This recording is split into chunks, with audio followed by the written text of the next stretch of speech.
Hello there, and welcome back to the Codex. Holy mother of augments. This Kullervo augment, along with basically all 4 of the augments that came out, which we'll talk about in other videos, is absolutely insane. It's so good that it's just about mandatory, in my opinion. Now, a lot of you are going to say in the comments, oh my god, just recast, this augment is useless. No, I'm a Warframe player, I'm lazy. Let's talk about it. So, the Archon Shards that I'm using here are 2 ability strength shards, 2 Tau-forged melee violet crit shards, and then a casting speed shard. The casting speed is kind of up to taste. I just really like that fast casting speed. I know you guys love your melee crit on Kullervo. He really doesn't need it, but I threw it on here because it's funny. You can make the shards whatever you want. Let's get into the actual build here. Editing Codex from the future here. The version of the build that you're about to see me describe is accidentally using Equilibrium instead of Prime Flow, which means that it's not benefiting from the double crit bonus from the 2 violet crit shards. I was testing out a different version of the build. I forgot to swap that back, so just remember to use Prime Flow instead of Equilibrium if you want that maximum crit damage. Alright, back to past Codex. This new augment, Volatile Recompense, what it says is, Recompense Augment, daggers whirl in a ring around Kullervo for 25 seconds, slashing nearby foes and dealing blast damage and stats effect before returning to the ring. This is absolutely busted. Because what this means is, instead of you casting Recompense, the daggers flying off, each of them hit 1 enemy and it's done. And if you want to keep your Overguard going constantly, you have to keep recasting it over and over and over again and spamming it, basically. If you want to get an Overguard gate, especially at really high levels, where even if you get 50k Overguard, it gets 1 shot, this completely fixes that. This makes the daggers permanent. They fly out, they hit people, they proc blast on them, which really doesn't matter, to be honest. The main thing is the Overguard here. They hit that guy, giving you Overguard, but then they return to you, and then they go out again. So this 25 seconds, it also scales with duration. So in this build here, you can see that it says it is 63.5 seconds. It's actually longer than that because I'm using Arcane Ice Storm, which we'll talk about in a moment here. So I'm going for really high duration because I want really good uptime on Wrathful Advance, obviously, is nice, so you don't have to cast that as often. But again, also to have these daggers whirling around you, automatically keeping your Overguard up, basically indefinitely. Now, this version of the build here, it says it only has 213% strength. And it looks weird because it's like, why are you using Overextended? Well, it's not actually 213 strength. It's 338% strength when you account for the extra 25% from Growing Power, 60% from Augmented, and 40% strength from Ice Storm. And Ice Storm also gives you 40% duration. So the duration is also closer to 300%.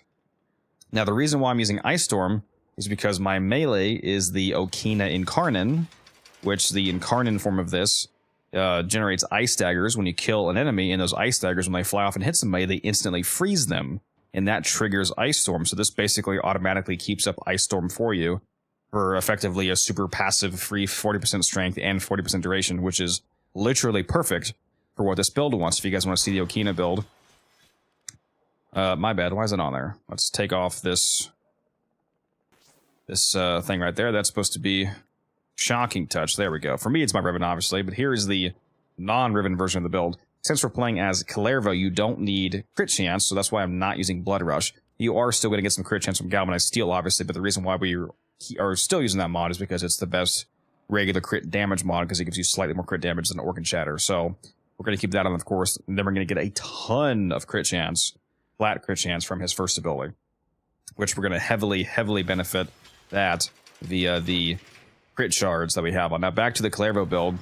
My current helmet choice is completely unnecessary, but it is very funny. So Omamori functionally acts like a 50% damage reduction, and damage reductions don't work on Overguard, but Omamori does because it functionally, as I said, works as a 50% damage reduction. What it actually does is it give you a 50% chance to ignore damage and instead convert it into a heal. So since it's not technically a 50% DR, this actually works on Overguard, because even when you're taking Overguard damage, you can trigger that 50% chance to ignore the damage and instead turn it into a heal. Now, it won't give you Overguard, it'll do nothing, because it can only heal you either into shields or your health pool, depending on where you're at. But it will give you just the straight up 50% DR effect, basically, on Overguard. So if you generate 30,000 Overguard on your Kullervo, and you have Omamori up, that 30,000 Overguard is effectively worth 60,000. However, feel free to replace this with Nourish or Roar or whatever you want, because you honestly really don't need this, because the main reason why Overguard is so good is from it being constantly regenerated to get that 0.5 second overguard gate back. Now let's hop into a mission and show you just how absolutely insane this is. So the first thing I'm going to do here is trigger Recompense, and then just literally sit here in this group of enemies and show you why this is so absolutely busted. It doesn't matter how much overguard you have, which is why I said if you want to, you can really replace Omamori. It matters that you keep getting overguard back, because again, the way that overguard works is that whenever you lose overguard, no matter how much you had, whether it be 1 overguard or 10 billion, unlike how shields work, you always get a static 0.5 second shield gate. So the fact that you keep passively constantly regenerating this from the daggers constantly flying out and then back to you makes this version of the Kullervo build functionally immortal without even having to think about it. This is absolutely ridiculous amounts of utility. Now let's go ahead and start actually killing guys with this delicious Okina build. And we'll also start stacking up that Arcane Ice Storm. Let's go ahead and pop on Omamori just to make this even more humorous. We'll activate the Incarnon form here. And as you can see, the damage numbers that you do are way beyond the necessary amounts of damage that you need to kill basically any relevant level of enemies. If these guys are level 500, you would still be absolutely obliterating them, because the amount of crit chance and crit damage that we have here, especially on such a good weapon such as the Okina and Incarnon, is way beyond, like I said, the amount that you need. Just keep that first ability up for that free crit chance, and you will shred these guys. And this is without a damage buffing helmet. If you wanted to make this absolutely ludicrous, put Roar on your Kullervo, because Roar is calculated as a universal faction multiplier, so that would actually triple dip your electric procs through melee influence, making you do like an order of magnitude more damage basically to everybody around you. So this is just, it's gross. Honestly, the video doesn't really need to go on much more than this. I will show you an Acolyte kill though, because it is also hysterical how fast this melee setup is able to kill Acolytes. But yeah, again, let me just stand here for a moment. You'll see that I'm completely invulnerable, especially with the Omamori. You see right now I have 36,000 overguard. That's effectively worth twice as much thanks to that Omamori. So very, very funny how tanky this is. I will say, if you want to go with another funny option for Arcane, you could also use Arcane Trunculence, which for those of you that don't know what that is, that's this Arcane right here.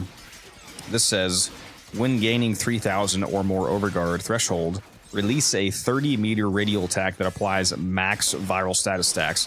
So basically what that means is every time that you gain 3,000 overguard from these constantly generating daggers, you proc a full stack of viral on everybody within 30 meters of you. So that's potentially hilarious for maintaining a massive damage multiplier on everybody in the room that you're in, essentially. But he already does enough damage. Really don't need that. And again, I've just been standing here explaining this, absolutely immune to effectively anything, because this is just completely disgusting. Now let's go ahead and hop ahead to an Acolyte kill here. Finally, here he comes. This is the longest freaking Acolyte spawn ever. But he's about to have a real bad time, as you guys are going to see here. There he is. And it's gone. And that was Violence too. We just killed Violence so fast that he wasn't even able to nullify me, which is hilarious. So yeah, go get this Augment. It's hilarious. It completely automates Kullervo's defense, which makes his build so much more fluid to use. Fantastic. A+, S tier, actually. Hopefully you guys enjoyed the video, and I will see you in the next one.